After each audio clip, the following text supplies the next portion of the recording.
안녕하십니까. 오늘은 본 교과목의 마지막 시간에 해당하겠습니다. 그래서 우리는 그 집안 시스템 공학을 통해서 집안 관련된 기본적인 지식들, 주로 흙에 관련된 고등 부분과 여러 가지 기본적인 그런 이론에 대해서 공부를 했습니다.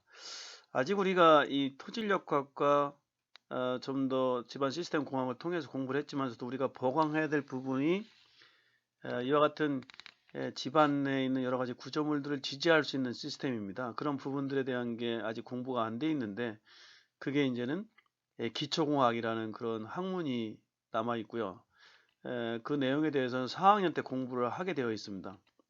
하기 전에 여러분들한테 좀 도움을 주기 위해서 왜 우리가 기초공학을 공부해야 되는지에 대해서 1시간에 걸쳐서 짧게 한번 살펴보겠습니다. 제목은 국내외 기초구조물이라는 제목을 가지고서 강의를 시작합니다.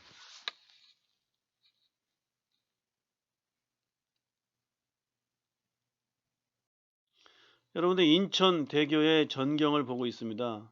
이 다리는 송도 연세대학교 캠퍼스가 있는 송도부터 해서 인천공항까지 거의 약 18km에 해당하는 그런 해상과 육상 구간을 가지고 있고요. 이 중간에 큰 탑이 있는데 이게 주탑입니다. 주탑과 주탑 사이는 약 800m의 거리에 해당합니다. 이와 같은 다리들을 지지하고 있는 해상을 가로지르는 다리를 지지하고 있는 기초는 어떻게 구성되어 있을까요?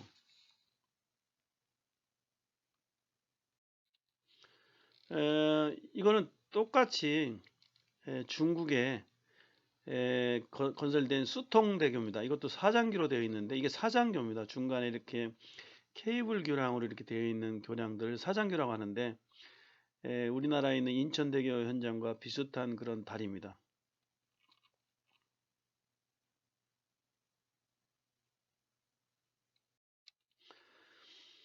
여러분들이 강남에 가면 특히 이 잠실에 가면 볼 수 있는 롯데 월드타워 이 높이가 약 555m입니다. 123층 정도의 층고를 갖고 있고요. 2017년에 준공됐습니다.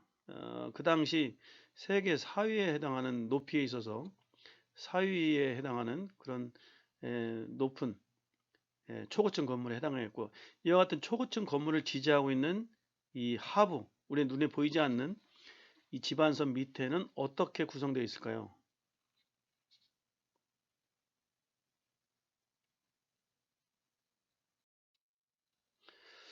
그래서 우리가 이런 부분에 대해서 그간 연구들을 꽤 해왔고요. 예를 들어서 이 중간에 있는 이거는 이제는 주로 그 버즈 두바이라고 약 850m에 해당하는 높이에 있는 건물입니다. 어, 우리 한국에는 삼성건설에서 시공을 했었고요.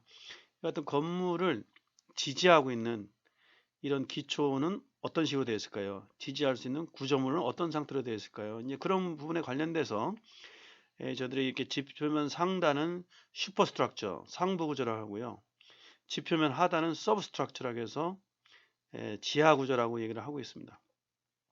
이 지하 구조를 구성하고 있는 게 어쨌든 우리 지반공학 내에서 특히 이 기초 구조물을 우리가 공부하는 입장에서는 반드시 넘어야 될 산입니다.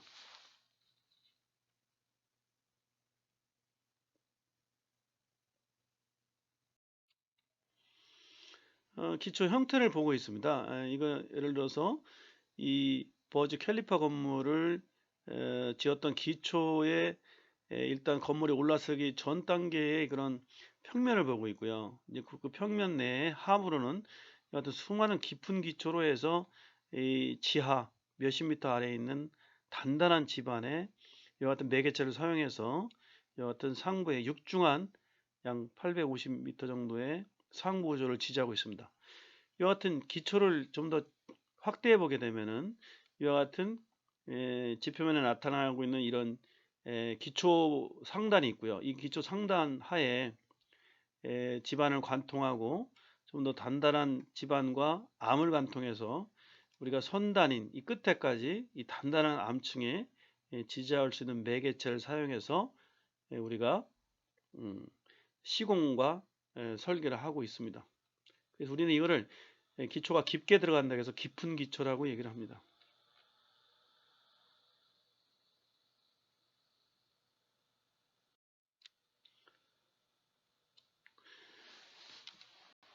이 동영상은 세계적으로 이 초고층 건물에 대해서 각국마다 자기 기술력들을 자랑하는 그런 터전입니다. 요사이는. 그래서 이제 여기 중앙에 850m 정도 되는 버즈 캘리파 이 빌딩이 있고요.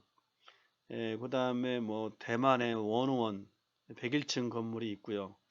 1900년대 초에 건설했던 미국의 엠파이어 스테이트 빌딩이 있고요. 뭐 그런 건물들이 높이별로 우리가 경쟁을 하는데 대략 지금 예상하고 있는 그런 기술력으로는 약 1.4km까지 올라갈 수 있는 그런 건물이 설계는 완료된 것으로 알고 있습니다. 이것도 그 아랍에미레이트에 있는 그 지역 내에 있는 그 건물인데 이름은 넷길 타워라고 지금 명명이 되어 있습니다. 약 1.4km가 되면서 기존에 있는 여러 가지 현존하고 있는 초고층 건물보다는 상당히 이렇게 높게 지금 할 수 있는 그런 기술력, 설계력을 가지고 있다는 뜻입니다.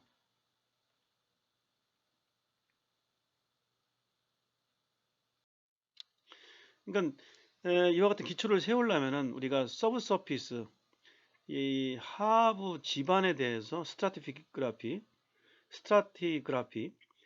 지층에 대한 그런 하부 기초에 대한 지반에 대한 그런 조사가 필요하게 되고요. 그 조사를 하는 과정들을 한번 이렇게 모식도로 이렇게 나타난 겁니다. 예를 들어서 이 네킬타워가 놓이고 있는 위치를 보게 되니까 제일 상단에는 루스 샌드 지반이 약 6m 정도 깊이까지 있고요. 이어서 예를 들어서 시멘팅된 샌드 지반, 주로 석회질이 있는 그런 모래 지반이 또 있고요.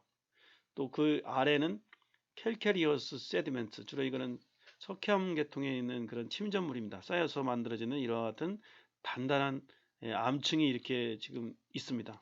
이어서 마지막으로는 머더스톤이라는 그런 일반적으로 이암층이 이렇게 있었기 때문에 이런 층을 단단히 우리가 지지할 수 있는 능력이 있는 걸 확인한 뒤에 우리가 기초구조물을 설계를 하게 되었습니다. 그 각각에 있는 그 지층이나 그 다음에 그때 코어, 샘플링한 코어들의 그림들을 보고 있습니다. 이 머더스톤 자체는 여기 나와 있는 그림처럼 이때 시편 자체가 단단한 암으로 되어 있고 일정한 두께를 가지고 있는 지층으로 나와 있습니다.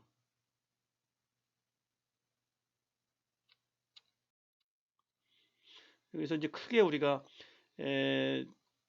지표에서부터 샌드층이 있고 나머지는 전부 다 암층으로 이렇게 크게 대변해 볼 수 있게 되어 있습니다.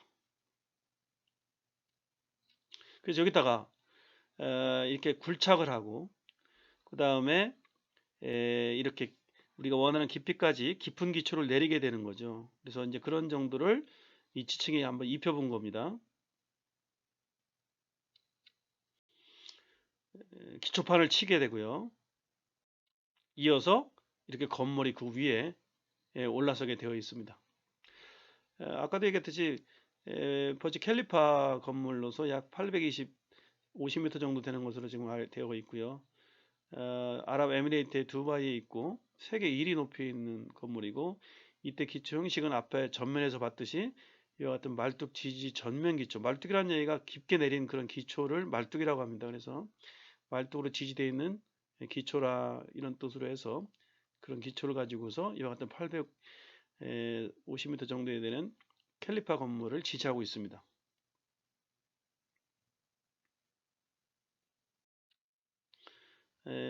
대만에 있는 원오원 101층에 대한 기초인데 이것도 깊은 기초로 되어 말뚝 기초로 되어 있습니다.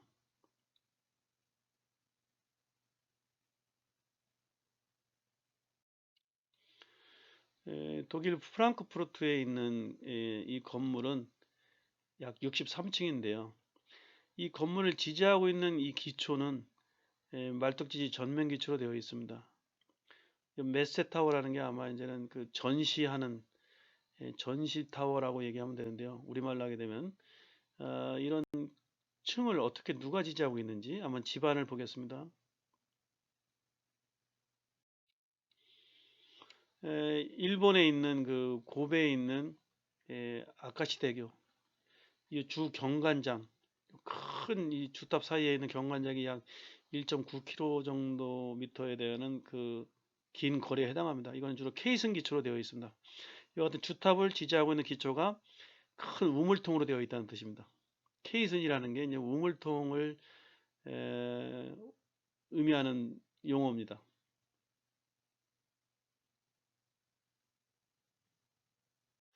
케이슨 기초를 보고 있습니다.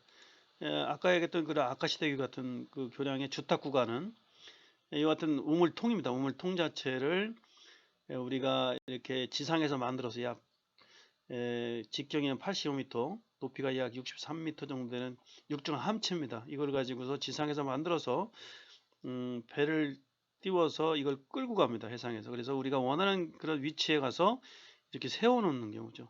그래서 이제 기초를 다지고서 이후에서 주탑에 해당하는 교각이 올라서게 되는 그런 경우입니다. 그래서 이제 이런 경우가 케이슨이라고 얘기를 하고 있고요. 똑같이 국내에서도 이런 공법들을 많이 사용하고 있습니다. 여러분들 남해 쪽에 가게 되면 전남 광양에 이순신대교라고 지금 있습니다. 이게 약 1545m 정도 되는데 이 주 경관장이 이순신 장군이 아마 태어난 해가 약 1545년에 해당하기 때문에 아마 그 이름을 따서 이 주경관장을 1545m로 만든 것으로 되어 있습니다. 주로 이제는 이것도 우물통 기초입니다. 이 주탑을 지지하고 있는 이 기초가 해저면에 큰 우물통을 가지고도 지지하면서 이와 같은 큰 주탑을 운영할 수 있게끔 이런 우물통 기초로 되어 있습니다.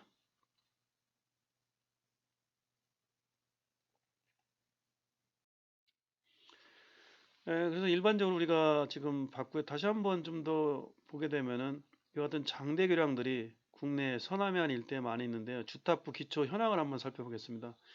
여러분들이 잘 알고 있는 서해대교, 그 다음에 인천공항을 가기 위해서 영종도를 건너가는 영종대교, 그 다음에 아까 처음에 봤던 인천대교의 그런 그 주탑부 기초 현황을 한번 기술적으로 한번 살펴보겠습니다.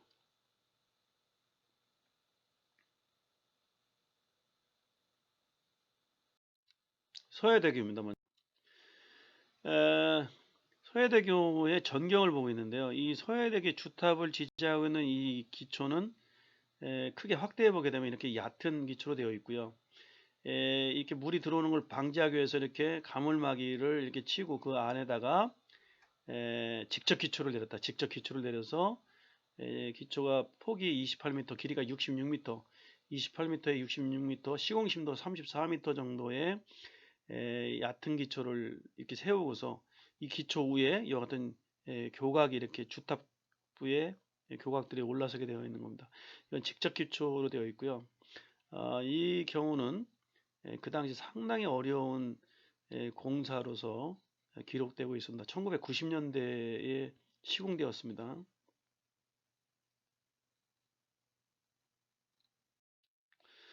그 당시 이제는 뭐 공법을 보게 되면은 뭐 자세한 건 여러분들이 시간이 가면서 알 수가 있지만 원형 셀식으로 이렇게 가물마이가 되어 있고요.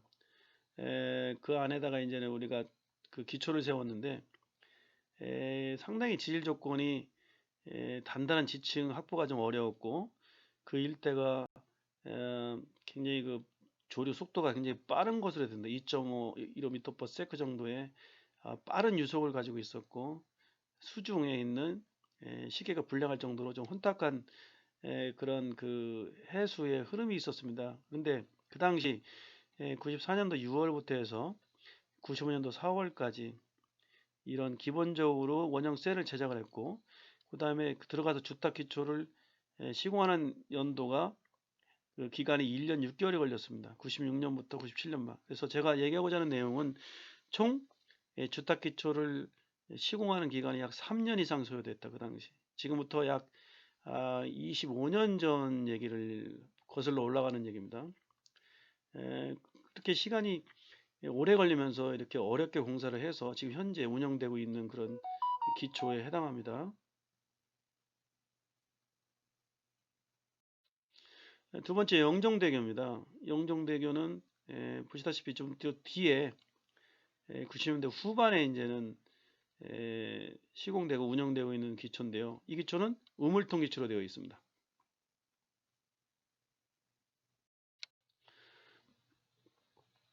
이게 이제는 그 해저면에서 이렇게 우물통을 세우고서 이제 우물통이 이렇게 지상으로 이렇게 끄집어 올려서 그때 그 단면을 보고 있는 건데요. 이 같은 우물통을 이 주탑이 놓이고 있는 위치에 이렇게 가서 세운 겁니다. 이제 세우는데 이제 큰 크레인선을 가지고 가서 주탑을 거치시키면서 이후로 이제는 다리가 교각이 올라서게 되고 그 다음에 상판이 올라서게 되면서 지금 우리가 다니고 있는 그런 영종대교입니다. 이건 K승 기초로 되어 있다고 얘기했고요. 이거는 좀 시간이 흐르면서 조금 이제는 그 기초공법을 바꾼 거죠. 아까는 직접 기초였는데 반해서 이거는 우물통 기초로 해서 총 K승 제작부터 기초 시공까지를 포함해서 약 20개월이 소요됐다. 어쨌든 한 1년 한 8개월 정도 소요됐다. 아까 3년보다는 훨씬 더 좀 더 기간이 단축이 되면서 그만큼 기술력이 향상이 있었다고 보면 되겠고요.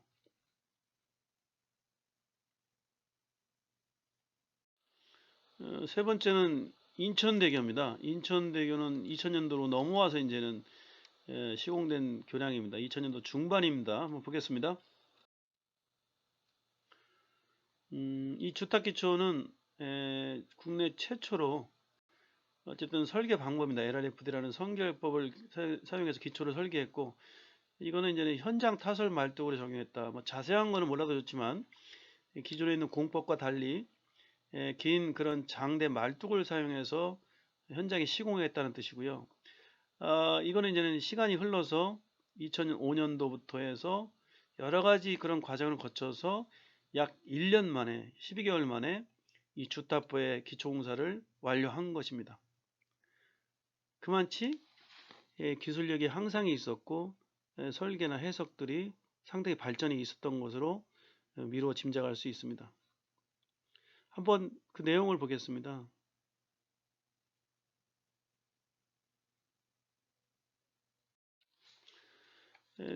서해대 같은 경우에는 아까도 얘기했듯이 이렇게 직접 기초를 내렸는데 반해서 인천대교는 총 24번의 24번의 긴 말뚝들을 사용해서 이와 같은 주탑 기초를 직접 기초에서부터 말뚝 기초로 대체한 거죠. 여러 가지 이제는 그런 주탑도 있고 접하는 그런 교량들, 그 다음에 높은 고가교 이런 것들이 그 서해대교를 구성하는데 인천대교도 각각에 대해서 다 말뚝으로 대체를 해서 기존에 있는 그런 공법을 대체하면서 훨씬 더 저렴하게 단면도 줄어드는 거죠. 접속교 자체도 35번에서 뭐 약 16번으로 바뀐 거고요. 고가교도 이렇게 지금 단면이 굉장히 줄어드는 겁니다. 이건 평면을 보고 있는데 단면에 줄어들어서 그만치 경제적이면서 시간도 줄이면서 우리가 안전한 그런 교량으로서 탈바꿈한 그런 거고, 공학적으로 보게 되면 그만치 기술이 발전해서 그만치 최적 설계라든지 안전한 설계를 할 수 있는 기반을 마련했다고 볼 수 있습니다.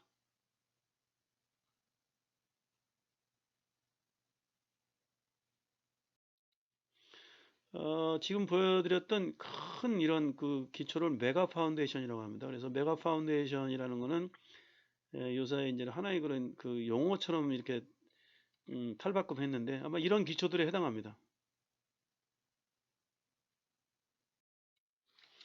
지금 봤던 인천대교의 이런 큰 장대교량을 지지할 수 있는 이 수면 밑에 있는 이런 해저면상에 있는 이런 육중한 교량을 지지할 수 있는 기초들, 메가 파운데이션, 그 다음에 서해대교 기초 지반을 지지할 수 있는 해상 교량을 가로지르는 이런 하부 기초를 지지할 수 있는 기초들, 또는 상당히 높은 초고층 건물들, 아까 잠실에서 봤던 잠실 롯데타워라든지 송도에 있는 뭐 인터내셔널 비즈니스 센터 이런 건물들은 한 60층 이상 되는 초고층 건물에 해당합니다. 이와 같은 육중한 하중을 지지할 수 있는 기초가 결국은 하부의 지반상 아래에 있는 지지할 수 있는 능력인데요.